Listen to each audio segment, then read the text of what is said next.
Welcome to this week's episode of Your Stock Request for the 27th of July.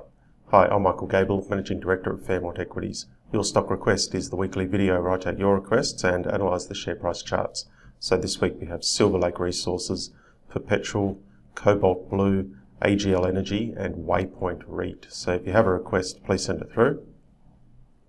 Make sure you've signed up to the free newsletter, but our better stock tips come out every Tuesday in the Dynamic Investor Report. But if you do enjoy these videos, we'd still love you to share them on social media or even leave us a review. Our main business is portfolio management. So if you'd like to have a trading account with me and have me guide you with the buying and the selling, then please let me know. And all the advice here is general only. So we've got the weekly chart here of Silver Lake. As we could see, it's been downtrending for a while, still in that overall downtrend. We've got the lower highs and the lower lows. If we zoom into the daily chart, short term it's doing the right thing. So we've had sort of a move up here on pretty good volume, a little consolidation, another impulsive move, followed by a consolidation. But it's done this before. We could see even in March it was doing the right things, only to fall away and make a new low. So for this to be worthwhile beyond just a few days worth of trading, it needs to be, going back to the weekly chart, it needs to be pushing past prior peaks. So we need to be seeing higher highs, but at the moment it's still not doing that. Okay, Petrol, so another one, we can look back the last several years, just one big downtrend. In the short term, looking at the past year, I've had this sort of bounce here off the low, but most recently we could see it started to slow down a bit. Seems like there's resistance around this sort of region, so it's now getting close to that resistance level. So basically, it needs to get above that resistance level from here. You can't be buying it so close to this line. A break of that line makes it look better, but ultimately it would still be in the downtrend. We've got this prior peak here. Long term still not looking very good. Okay, Cobalt Blue. So what we've had is a downtrend here, but then we've seen some solid moves recently. So initially we had this sort of leveling off on next to no volume, and then this sort of big volume break sort of came back, and then again just sort of nice impulsive moves up, big volume.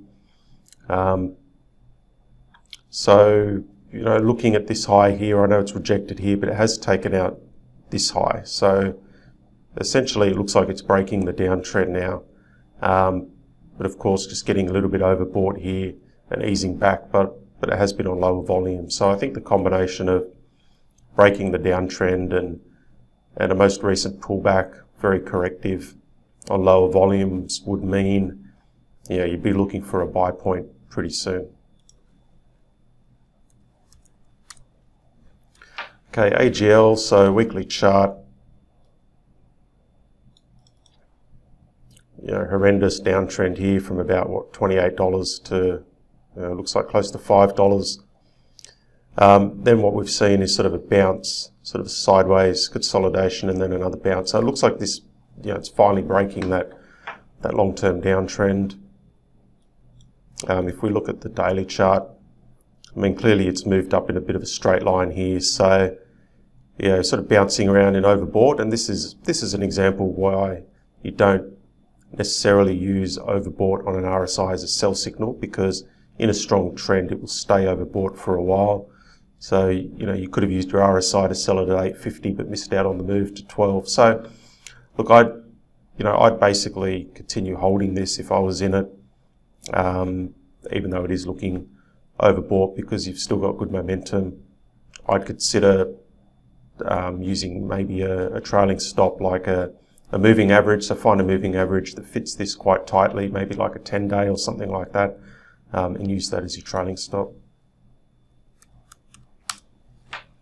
Okay, finally Waypoint. So if we look at the weekly chart, going back a few years, it's just gone nowhere. So no range, Sorry, no trend at all, just a sideways range.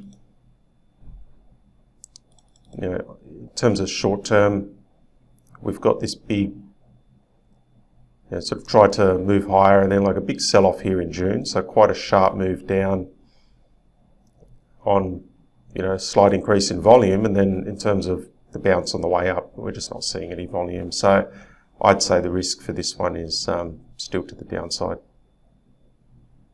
Okay, that's all for this week. If you have a request, send it through and we'll try to cover it next week for you.